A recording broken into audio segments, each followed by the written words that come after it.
April 21 தாக்குதல்களின் பின்னணியில் நாட்டின் புலனாய்வுத் துறையினர் இருப்பது தெரிய வந்துள்ளதாக சமூக மற்றும் சமாதான நிலையத்தின் பணிப்பாளர் அருட்தந்தை ரொஹான் சில்வா தெரிவித்துள்ளார். கொழும்பில் நேற்று இடம்பெற்ற ஊடக சந்திப்பில் எழுப்பப்பட்ட கேள்விகளுக்கு பதிலளிக்கும் போதே அவர் இந்த விடயத்தை தெரிவித்தார். ஏப்ரல் 21 වෙනිදා කිට්ටු කරද්දී නොඑක් ආකාරයේ අය නොඑක් විදිහේ අය ආපහු සිදුවෙච්ච මේ ඝාතනය සම්බන්ධව කරුණු කාරණා කියන්නට කියලා ඒ අය හැමතිස්සෙම කියන්නේ මේක තුවාලයක් කරාගෙන මේක නිරන්තරයෙන්ම භාවිතා කරන ආයුධයක් කරාගෙන අපි මේක අවසන් කරන්නේ නැහැ කියලා. ඔවුන් එහෙම කියන්න හේතු කාරණා ගණනාවක් තියෙනවා. நாட்டின் புலனாய்வு துறையினர் ஏப்ரல் 21 தாக்குதல்களின் பின்னணியில் இருக்கின்றார்கள். தாக்குதல்களை மேற்கொண்டவர்களுடன் நெருங்கிய தொடர்பை பேணினார்கள் என்பது விசாரணை அறிக்கைகள் ஊடாக எமக்கு தெரிய வந்துள்ளது. தாக்குதலின் பின்னணியில் இருந்த பிரதான சூத்திரதாரி யார் என்பதை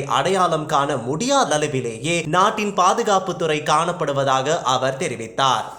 කරුණු ගැන අධ්‍යයනය කරද්දී තමයි අපිට නොයෙක් අවස්ථාවලදී හම්බුවෙන් ලියකෙවිලි හරහා මේකට සම්බන්ධ ගොඩාක් අය ඉන්නවයි කියන්නේ. විශේෂයෙන්ම බුද්ධ්‍යංශ මේක තමයි භයානකම දේ. රටේ බුද්ධ්‍යංශ මේකට ගෑවිලා ඉන්නවා. මේකේ ව්‍යසනය සිද්ධ කරපු කණ්ඩායමත් එක්ක ළඟින්ම එයාලගේ සම්බන්ධතා තිබ්බයි කියන කරුණු අපිට හෙළිදරව් වෙලා තියෙනවා. මේ විමර්ශනයත් එක්ක ආපු ලියකෙවිලි අපි අධ්‍යයනය කරත්. ව්‍යසනයේ පිටුපස හිටපු මහා මොලකරුවන් කවුද කියලා හඳුනා ගන්නේ නැති තාක්කල් මේ රටේ ආරක්ෂාව අස්ථිරයි කියලා. හේතුව ඒ අය තාම නිදැල්ලේ ඉන්නවා නම් මේ වගේ ව්‍යසනයක් සැලසුම් කරන්නට අපහසු නැහැ.